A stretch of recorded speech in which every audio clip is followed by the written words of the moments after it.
Hello, and welcome to Black Screen Stories and Parables by Queen's Intuition. I'm glad you're here. So, today we have a story about a king being born, a very special king to the forest. All right, let's get started. He came into the world very early in the morning in the middle of a little forest glade, screened in by leaves and branches on all sides. There was barely room for him and his mother. The baby fawn was swaying on wobbly legs as if surprised to find himself into this new strange world. "What a beautiful child," said a magpie, perching nearby in a branch. "How remarkable he can stand up all by himself after just being born." She chirped and chattered and roused the other forest creatures, who hurried into the thicket to admire the new baby. "It isn't every day the prince of the forest is born. Congratulations." The mother didn't answer because she was too busy washing off her baby, making sure that he was comfortable and warm. His little red coat was fine. He had big white spots, and they were somewhat messed up. His baby face was very deep and clear, and he had beautiful brown, dreamy eyes. "Hmm, Bambi, I will call you Bambi," she whispered. In the early summer, Bambi was frisking along behind his mother as he walked the narrow paths and ran through the woods. Wildflowers twinkled with white and yellow and purple stars among the green leaves. The voices of 1,000 woodland creatures murmured and buzzed and hummed, and one creature, a little bunny named Thumper, thump thump thump thump thump. "Good morning, Prince Bambi," someone called overhead, and Bambi turned his head upside down, and there, to his astonishment, was a family of whole opossums hanging from the tree branch right above him. His mother turned back and licked him comfortably. Thumper hopped off and said, "Come on, Bambi, get up. Let's try and do something else." And when Bambi stood up on his spindly legs, Thumper and his sister frolicked about him. Hippity hoppity, thump thump thump thump thump. "That's why they call me Thumper, you know." Bambi looked at him and smiled and didn't say a word. The family of birds flew past, alighted the branches of the tree, and they warbled a little song. "Those are birds," Thumper said. "Say bird, Bambi. Can you say bird?" "Oh, brr, brr," said Bambi. The rabbits hopped about excitedly. The young prince had spoken his first word. Bambi was so pleased with himself. He kept saying it. "Brr, brr, brr." And then suddenly he said it. "Bird! Bird is the word." Just when a butterfly flew into the clearing and settled down right next to Bambi's tail.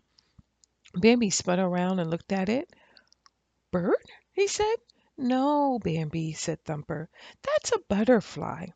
Bambi leapt forward in a bush of bright flowers that resembled the butterfly. "Butterfly?" he said proudly. "No, these are flowers," said Thumper. And he went down to smell the flowers, and Bambi smelled the flowers too. But his head was so far down, he found himself in front of a skunk who was hiding behind the bush. "Flower?" he said. "No, no," said Thumper, rolling on the ground and laughing. "That is definitely not a flower. That's a smelly skunk." The skunk, however, liked his new name. "The prince can call me Flower if he wants to." "I don't mind," said Baby Skunk. There was a sudden flash of lightning and a rumbling of thunder in the distance.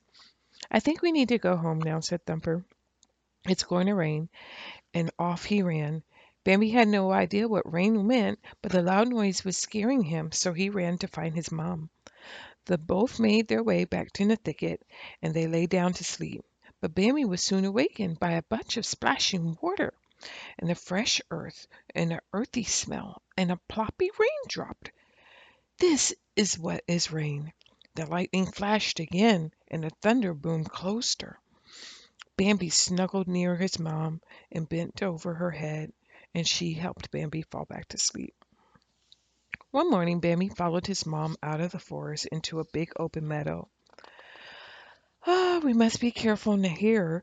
There are no trees and no bushes to hide us, so we have to make sure we stick together to be safe. She stopped at the edge of a wide open space, and she stood motionless and she sniffed the wind.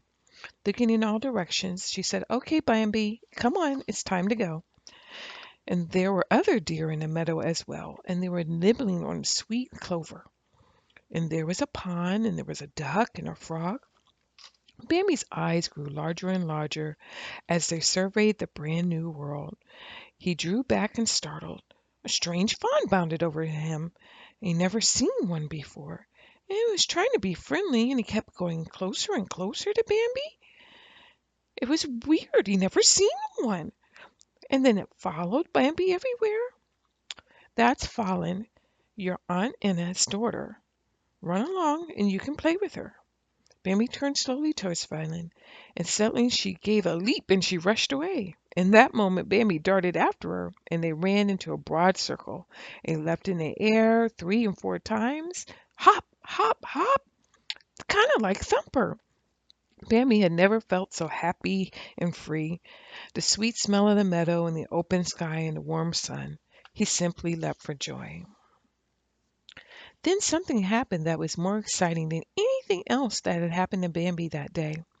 Out of the forest, on sound hooves and a beating of the ground, branches snapped, and something burst out of the thicket. He looked into Bambi's mother's large eyes,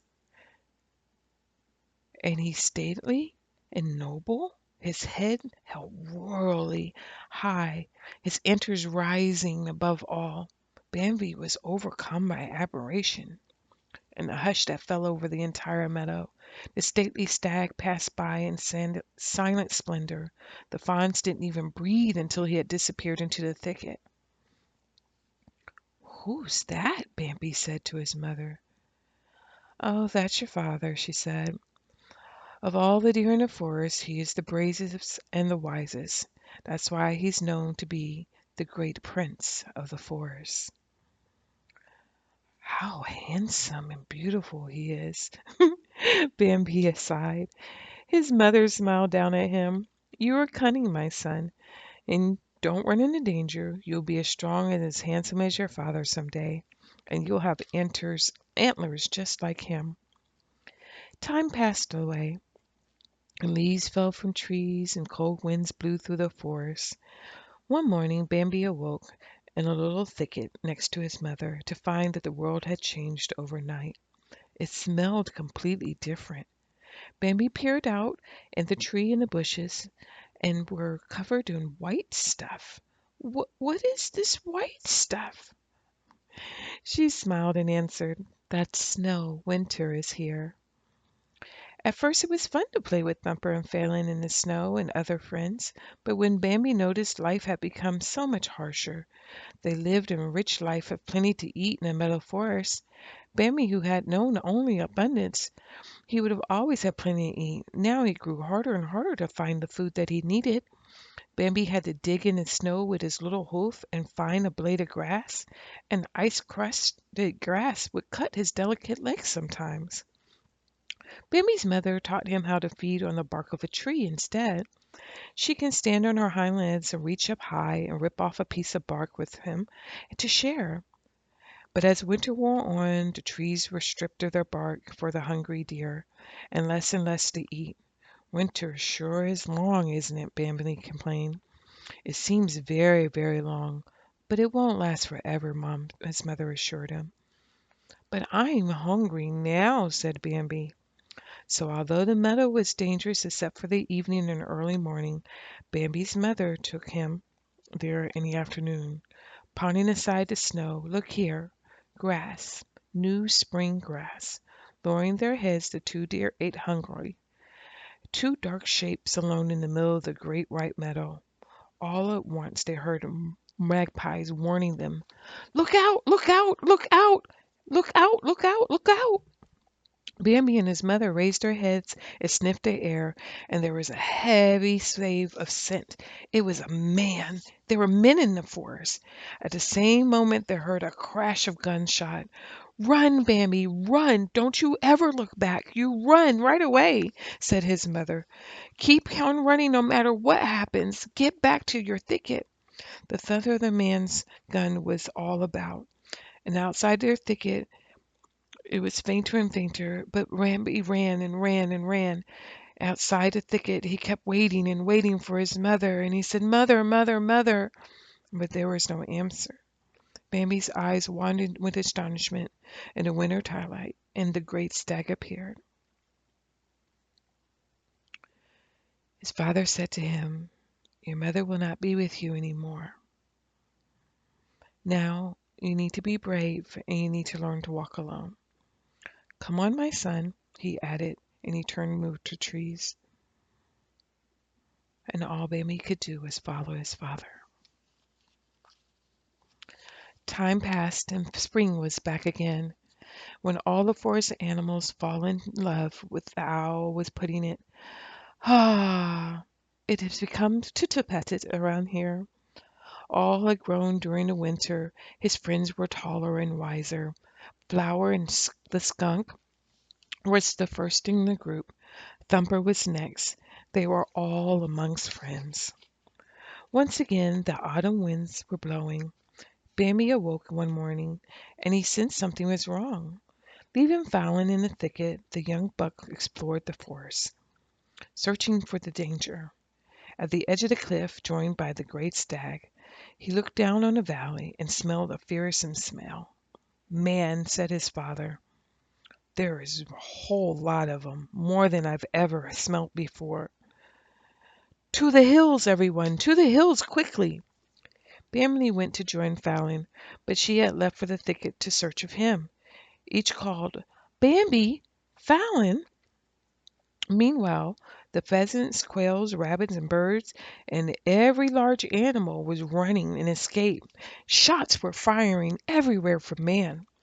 Then a pack of savage hunting dogs raced towards the woods. Bambi heard barking and screaming. Fallon was screaming as well. "Bambi, Bambi, can you hear me?" He came rushing and he charged the pack of dogs, and he reared up on his hind legs and he fought back. "Jump, Fallon, jump! You must try to get out of here. Run!" There was an unexpected crashing sound. It came a moment of sharp pain in his leg, and Bambi stumbled and fell. He had been shot. He had not lain there for more than a moment, and the squirrels and the rabbits and everyone were screaming, "Bambi, please get up! Please get up! The forest is on fire! You have to run! You have to run! Get up! Get up!" Oh, gosh. Just then his father appeared. "Bambi, rise and follow me." Bambi limped behind his father as fast as he could, but the smoke was burning his eyes. His leg hurt. Man caused this. The cinder and the fire came from a campfire that got out of control. We must follow the stream to the island. Fire can't reach us past the water. There, they plodded through the water with hundreds of other animals behind them, and at the tip of the island various small animals huddled in the tree branches, and a family of birds stared across the river, and they watched their forest home be destroyed. Bambi was in such despair. When out in the gloom he heard his name. It was Bambi! Fallon! "Oh, Fallon, you're okay!" They were both reunited at the water's edge, and they stood shoulder to shoulder, watching the terrible spectacle in silence. Another spring came, and flowers bloomed, and once again the tender green glass leaves lifted the tree were fallen. Flower and Owl and Thumper now had their own families, and they were hurrying to the thicket to see that Fallon now had her babies too. Bambi and Fallon had gotten married. "You cannot follow me any more," said Bambi's father. "My time is up. I must look for my resting place. However, son, you are now the prince of the forest. I've loved you always, and I'm always proud of you." And now Bambi and his family looked after the forest. That was a good one. We have to be very careful on how we treat our trees and animals in the forest. All right, guys. Until next time, take care.